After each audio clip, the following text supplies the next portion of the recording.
Hello, everyone, and welcome back to Towergate. It is Towergate day number 1148, 1148, Monday, June the 1st, 2020. Thank you so much for tuning in. Okay, let's go ahead and get to the news of the day, and then we'll get to Dumbass of the Week. We had a lot of people chime in on Dumbass of the Week, a lot of different nominees. So we'll get to that here in just a moment, but let's go ahead and talk about a few things here first.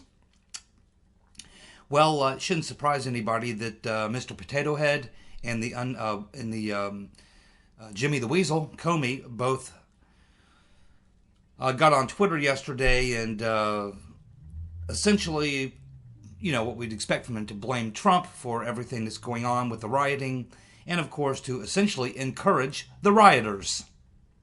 That's the former head of the FBI and the former head of the CIA. Now, these two should have been, specifically Comey, not so much Brennan in the U.S., but certainly overseas, should have been on Antifa a long time ago. It was under these two goons that Antifa was allowed to fester and grow. They are not just a domestic terrorist organization, and they should have been labeled that way a long time ago, but they're also in Europe and other places around the world as they grow and grow and grow. And the FBI should have been on these guys like white on rice years ago. We've been watching this kind of stuff. It just keeps building and building and building, which is what these groups do. If you just let them run wild, they'll continue to grow and prosper. When you see that you have a group of thugs like this and you know what their intentions are, and you have a pretty good idea who's paying them, because these are paid professionals, you have to come up with a plan. We'll talk about that in a little while. But it shouldn't surprise us that Mr. Potato Head and Jimmy the Weasel will be blaming this all on Trump when it all got started and festered under their watch. Miserable failures, Comey and Brennan. John Solomon. Latest story lays out very clearly what we've been talking about in the past week and a half or so since the release of the electronic communication, which is that the declassified transcripts are evidence that the FBI had no legal basis to interview Flynn, which is exactly what Timothy Shea found. It's also what Jeff Jensen, who then got with Timothy Shea, who then got with Barr, and said this is exactly what we see here. There was never any basis for there to ever be an initial interview of Flynn. It was all a setup. And everyone who was involved in that, and it goes all the way to the tippy top. All the way to the tippy top. Absolutely hard to believe that we're even talking about something like this. When you think about it. In fact, you would be hesitant to put it in a movie or a book because you're not sure anyone will believe it. Well, that's just not believable. No, we can't say that the president, his administration, the FBI, the CIA, various organizations, they're all going to go after a 3-star general because they disagree with his foreign policy when he's coming into office to serve a new president. No, that no one will ever believe that. It happened. It happened, and it's very, very criminal. Very, very criminal. So there's no longer any doubt. What's mind-boggling is that the DOJ and the FBI, under the previous group of folks, have known this for a long, long, long time. And that would include Christopher No Shit Sherlock Ray, Rodenstein, the whole group, Uncle Bob the Executioner, the whole Mueller team, every one of these people. It's very clear now, just exactly what John Solomon is saying, just to put it in very, very clear terms. Totally clear, unambiguous terms. There is absolutely zero doubt that there was never any evidence that would justify, there was no legal basis that would justify an investigation, an interview, let alone an investigation into Flynn. Nothing there. It was all cooked up. It was a frame-up. This is, we're talking about some very, very high-level criminality here. You've got to prosecute these people. You've got to prosecute these people. Straight up. It's not even close. I mean, it's not even close. I mean, there's nothing in that EC. There's nothing in the transcripts from Flynn that's even close. I mean, it's not like they can even say, well, we made a bad call. We kind of thought something. No, no, no. It's not even close. And there was no evidence whatsoever. And they knew the whole thing was a sham. Absolutely. And that's why I think that I don't think that Barr and Durham have any choice in the matter, quite honestly. Even if they wanted to go easy on these characters, I don't think you can under these circumstances. Because now everybody knows about it. Which may be the reason why they wanted this out. So that when they go after these heavy hitters like this, and they know the reaction they're going to get from the left and from the Democrats and from the media, they want it to be perfectly clear to everyone in the country who cares to take a minute to look at the EC and then look at the declassified conversations between Flynn and Kislyak, that it should be perfectly clear to everyone that there was never any predication, not just even for an investigation, but to even conduct the interview. There was nothing there. Totally manufactured. And man, if they can do it to a 3-star general coming in as national security advisor, do this kind of stuff to the president, what in the world do you think that they could do to you? And they do. That's just the thing. I mean, this is the high-level stuff. But these kind of things go on every day with the corrupt FBI, crooked cops, and everything else. We got a lot of crooked cops in this country. We got a lot of corruption in this country. It's been let go and for way too long, and that's how you get here. That is how you get here. You just let this stuff fester and fester and fester. You don't ever deal with it. And many times, deep staters support it. This is part of their program. And I think it's got to come to an end. At this point, we have to do a serious reevaluation of these agencies, organizations, and we need to have a complete cleaning of the house. I mean, a complete cleaning of the house. And most importantly, there must be severe punishment.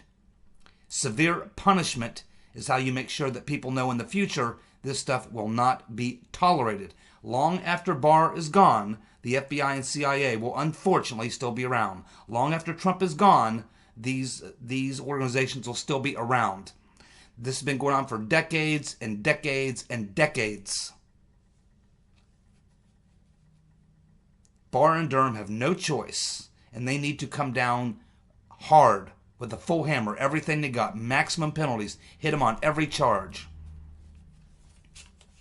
That is the way you solve this problem. That's the only way you solve this problem. So Trump has officially declared Antifa a terrorist organization. He and, of course, Barr, of course, declaring Antifa a terrorist organization. This should have happened a long, long, long time ago. And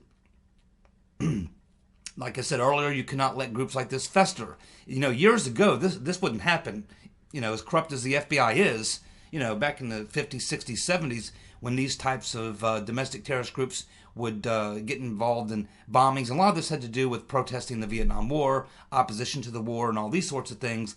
But there would be bombings, and anyone who grew up in the 60s and 70s remembers this stuff.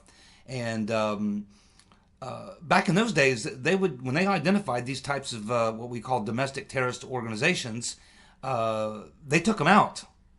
They infiltrated them and they took them out.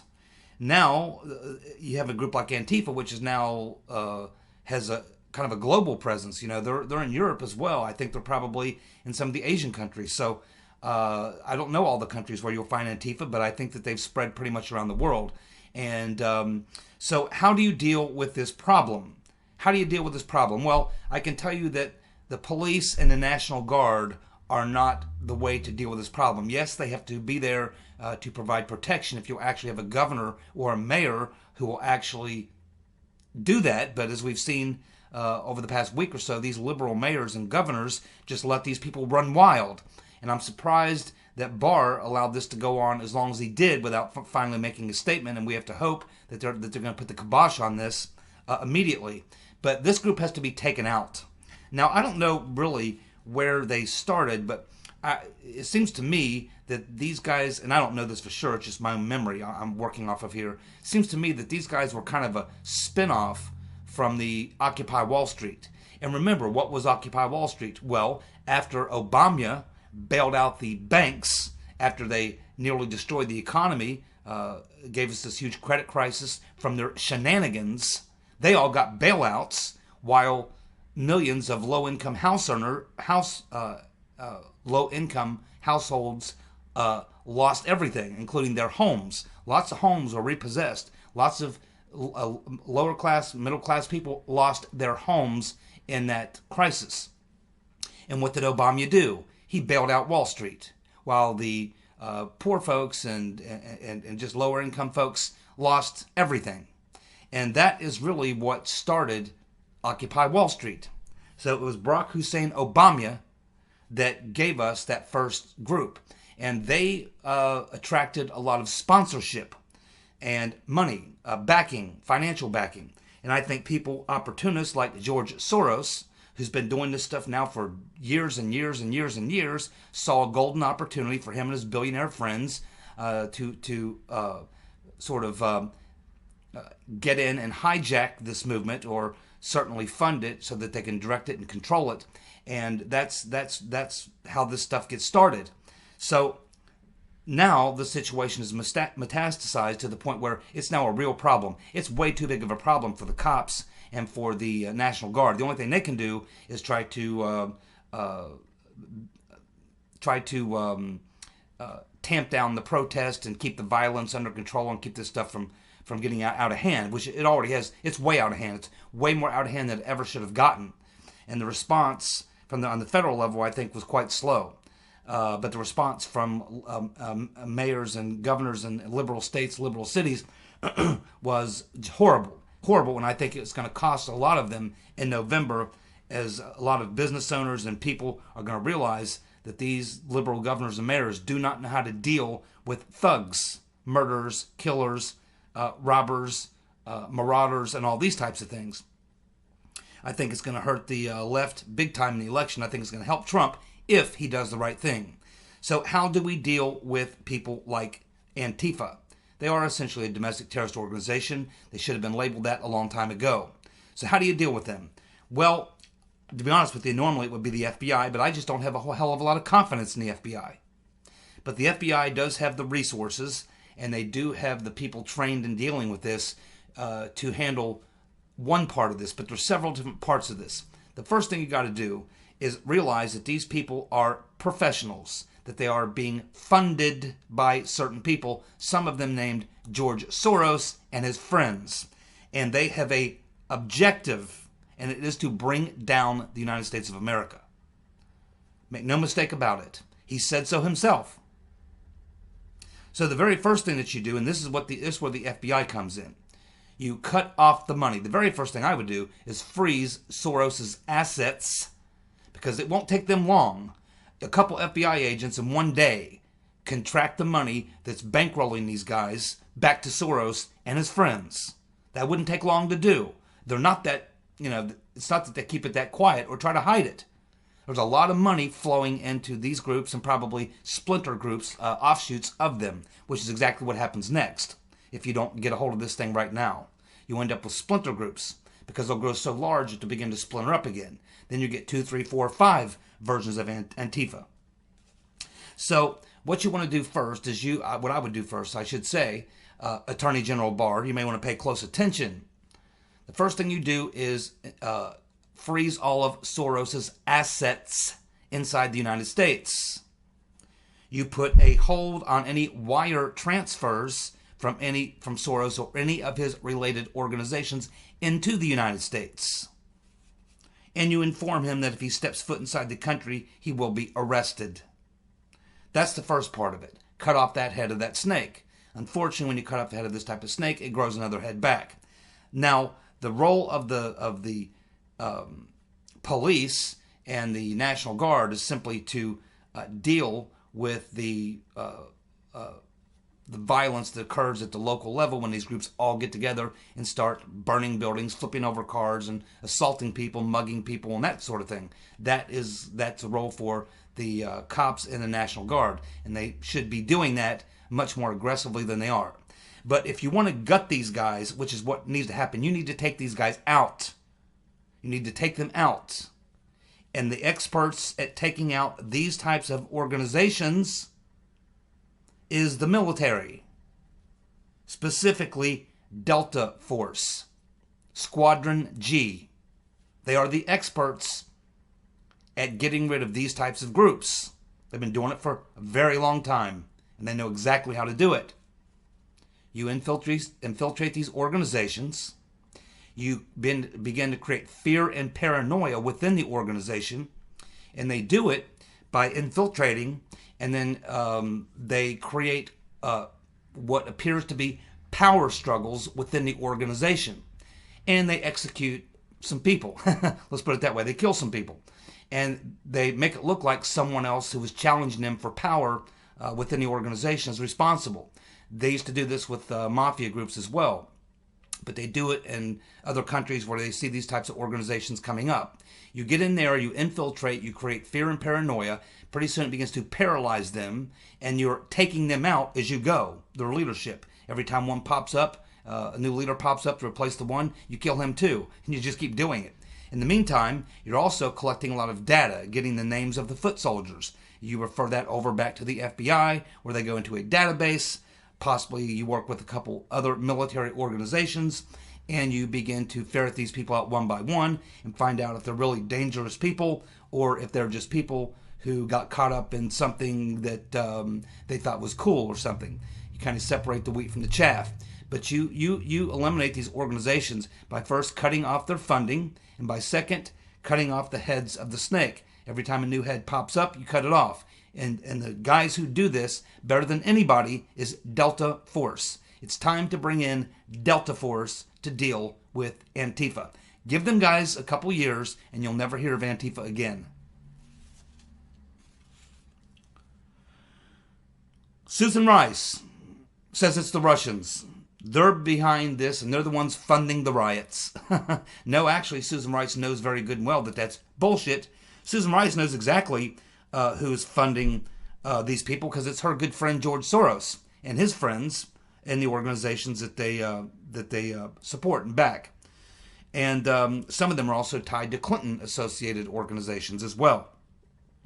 So, yes, Susan Rice, again, just lying her ass off. She knows exactly who's behind this, and it's not the damn Russians. In fact, the Russians have told Soros if he steps foot inside of Russia, because he's tried those shenanigans in Russia as well, that they would arrest him. He also cannot go to Hungary. There's several Eastern European countries and a couple in the Mediterranean where Soros does not step foot, including his home country. He's Hungarian. He can't go to Hungary. They'll arrest him. So, yes, Susan Rice, exactly what you would expect coming out of her mouth. She cannot be that stupid. She has to know exactly that it's her friend, Mr. Soros, and his buddies that are behind the funding of a lot of this. Certainly not the Russians. But that's what you would expect from Susan Rice. What I expect of Susan Rice is for her to be handcuffed and taken to jail for her crimes. That's what I expect to see or hear from Susan Rice. Let's see. Yes, I believe that gun sales are about to really go up as soon as the gun stores reopen, and I imagine a lot of them around here are open.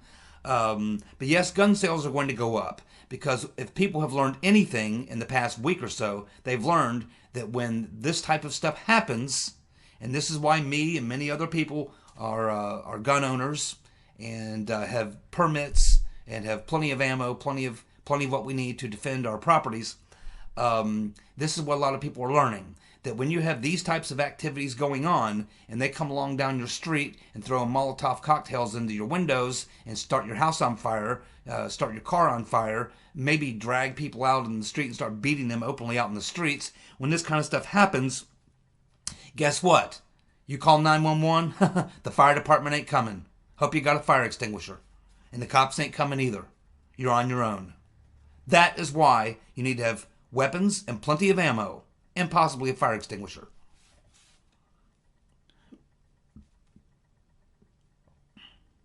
My. So I do expect gun sales will go up as people finally realize the reason why we have a Second Amendment is because the cops cannot be there to protect you. And when you see the thugs coming down the street and you see that they're throwing Molotov cocktails and breaking people's windows and burning their houses down, you take them out before they have a chance to launch one on you.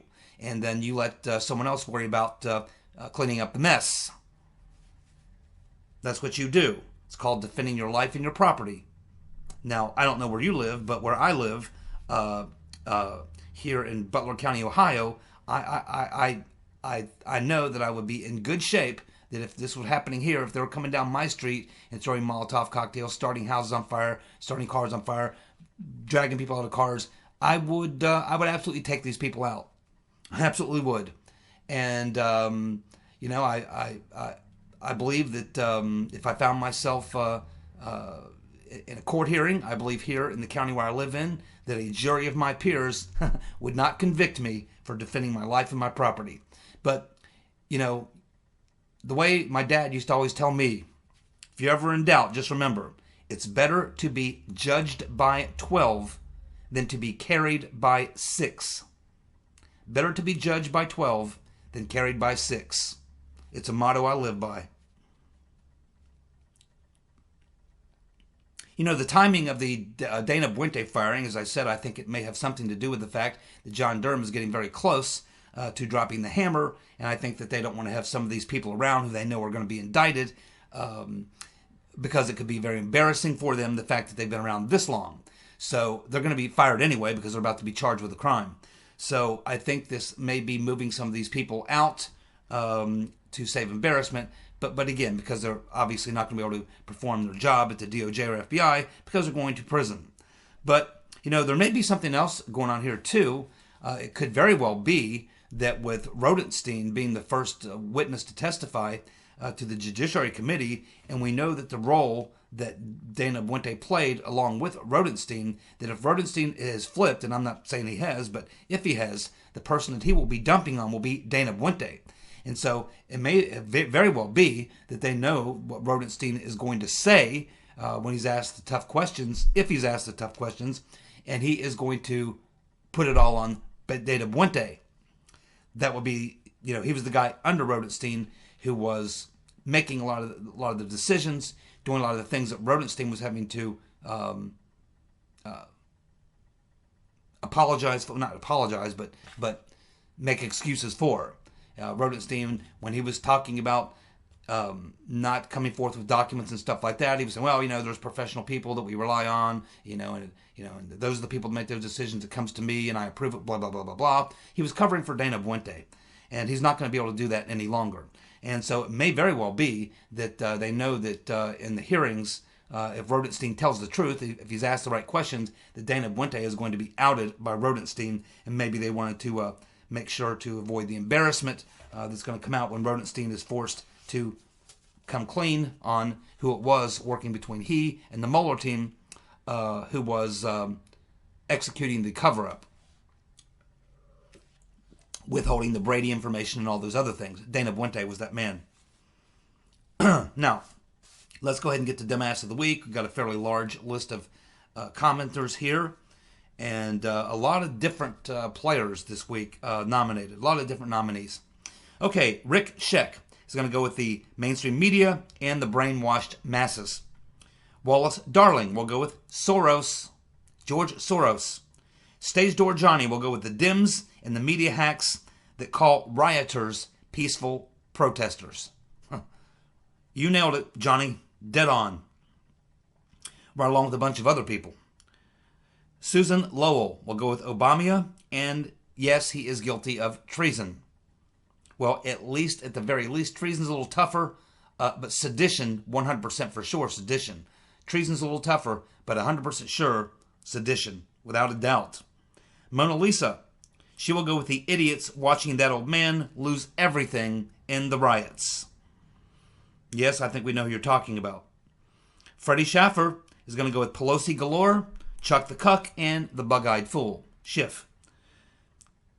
VCS will go with CNN.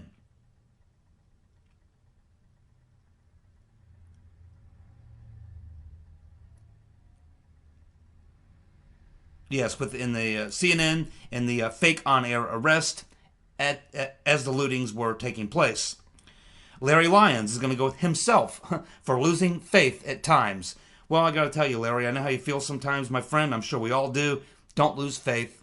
Don't lose faith. We got the right man at the helm. And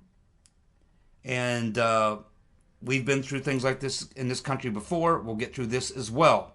Don't lose faith, because the fact of the matter is the majority of people in this country get it, and they got it right.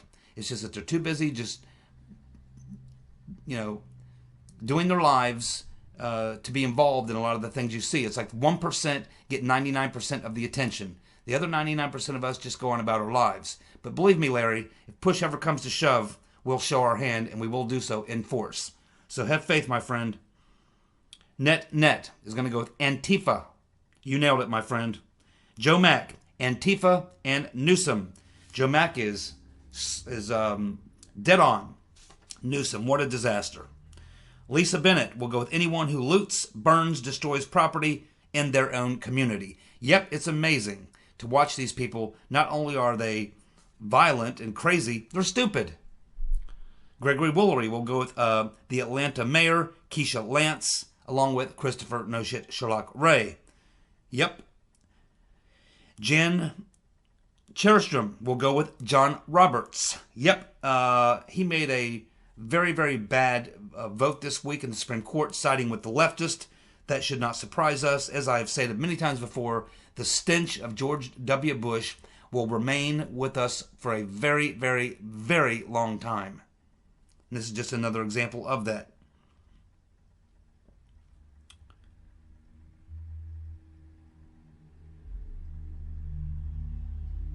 Jonathan Cassidy will go with Biden, CNN, the Commie News Network, and the protesters, who you can call them protesters. I prefer to refer to them as rioters. J.C. Hasty will go with the Minneapolis mayor, the violent protesters, and the MSM rationalizing violent protest. Yep. Jenny Tweets will go with Yoel Roth, our friend over there at Twitter, who's an a-hole, by the way, and George Soros. Mara. Can't read my own handwriting here. Mara is going to go with herself for not knowing what a filibuster is. That's okay, Mara. Again, it's just a political jargon term, I think.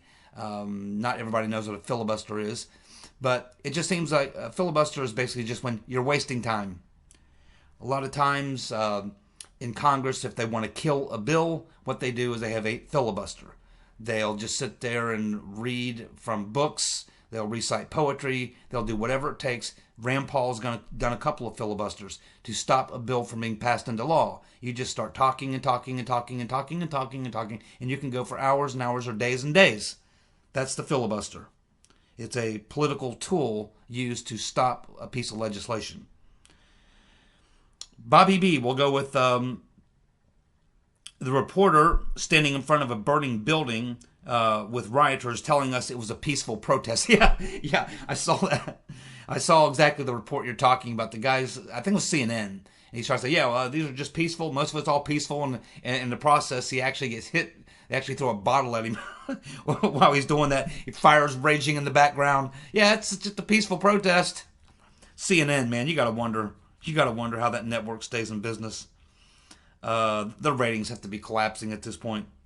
Not even most Democrats can sit through that anymore. It's just getting out of control. The sane environmentalist is going to go with the MSM and calling the protesters, calling the violent rioters protesters. Yes, that seems to be the general take from most people in the comment section today. Rubies is going to go with Jack Dorsey. Yeah, Jack Dorsey's got a lot of problems. He might want to take a look at his stock price. Damian Hornet will go with CNN for promoting Russiagate. He's going to go with CNN, the Russiagate promoters. Also, the TDS suffers, Antifa, and Soros. There you go. He got them all in. Damian Hornet, he got them all in one comment. Antifa and Soros being the ones I would focus on. Kate Tosley will go with Christopher No Shit Sherlock Ray. Lori Holt is going to go with Ali Vichy from PMSNBC. Derek Chauvin, this cop who likely will never make it to jail because he'll end up like Epstein beforehand. And, of course, Jack Dorsey. Jeanette Bateman will go with Soros, the Minnesota police, for abandoning their fort and their governor for not calling in the National Guard. Delta Force is what you need. Scott Johnson will go with the police chief of Minneapolis, Medaria Arredondo, along with Mayor Jacob Frey. Oh, he's a real winner. Along with the Chicago Mayor Lori Lightfoot. Yeah, she needs to have her mouth washed out with soap. The comments she made about the president are absolutely uncalled for. But what can you say in Chicago, in a city where every weekend, black on black crime, you have 30 to 50 shootings, a dozen or so murders every weekend in her city, and it's black on black crime. And you'll never hear a peep out of her about any of that. Michael Vaughn is going to go with the guy giving out cash at the riot. Yes, I believe that was Columbus, Ohio, where that video was taken. T.W. Wintex will go with Judge Sullivan. Good Old School will go with all the locals bringing down their towns. Rocky will go with China. We'll go with the China virus being canceled because of the rioting, but of course he says it will be back next week. You're probably right, Rocky. Jamie Anzavino will go with the media, and the media. 3 votes. Youngblood will go with Soros. Birdwell will go with Soros. Larry Rydell will go with Trump for acceding to victimized minorities. Sue Sung will go with Jacob Frey, Soros, and Keisha Bottoms. Ronnie DeMasters will go with Sullivan and No Shit Sherlock Ray. That's Judge Sullivan, who's going to have a lot of problems explaining himself now that those documents have been released. Richard B. will go with Attorney General Barr for lack of action on the rioters. I agree, he was very slow to move, but hopefully he gets it now. He needs to have a talk with the Army Chief of Staff about Delta Force. They'll take care of his problem. Gary Pierce will go with Biden for bailing out the terrorists. Oh yeah, the Biden campaign are going to be, along with others, Hollywood leftists, are going to be bailing out the terrorists. Gene Alley will go with Christopher No Shit Sherlock Ray, George Soros, and the guys that were delivering those bricks. Yeah, I think we all saw that video. Douglas will go with Schumer's invisible friend. Schumer's invisible friend. I know what he's talking about. You have to read the comment to figure out yourself. Kelly, don't stand by your man Chauvin. And I think he's talking about his wife wanting to divorce him. And, of course, the USA passport masters, which that's a whole story into itself. Allegro will go with Twitter. Ron Briggs will go with the writers destroying cities for a porn star. Oregon Outback will go with Trump for leaving Ray at the FBI. Peter James will go with Antifa. And Peter knows Antifa well. They've been around Washington and Oregon for a very long time. That's where they love to act up. So Peter James has seen them up close and personal for quite some time. He's probably sick of them and ready for someone to finally put them out of business. He's also going to go along with lots of shit Ray, lots of shit Sherlock Ray, and Antifa. Yes, twice. VCS will go with a woman who slapped the cop. And then, of course, then another cop turns around and knocks her out. And then, of course, the Antifa guy that set himself on fire. Yeah, what an idiot. Andrea Manuela will go with the killer cop, Derek Stalvin, the CNN reporter. I think you know who we're talking about. And Swallowwell for his tweets. Yes, but Rick Grenell destroyed him in that tweet war. It was pretty funny. China News will go with the Commie News Network. Kurt Nasta will go with Christopher No Shit Sherlock Ray, the Antifa rioters, and the mainstream media, and the Dems for their lying. Cards will go with, I think he wants to go with Twitter, but he also wants to enforce the 3 truths of life, which is don't spit in the wind, don't pull on Superman's cape, and don't mess around with Trump. Mavi Ellen will go with the mainstream media and the brainwashed demon rats, and of course all of us who hope to see justice to Clinton, all those who hope to see justice done to Clinton and Obama, but likely will not happen. Well, justice comes in many forms. We'll talk about that on another video. Joe Christensen, the cop who murdered George Floyd. Yeah. I don't think that guy's going to make it to trial. I think he'll be dead before that. It's Angry Bob is going to go with Jacob Frey, the feckless mayor, who's also wearing the Rotten Reverend Clinton socks. I haven't seen these socks, but I'll have to look into that. All right, thanks a lot. It's Angry Bob. Okay, this week's winner, number 1, dumbass of the week, the mainstream media. The mainstream media wins Dumbass of the Week, followed closely by George Soros, and a tie for third place between Chris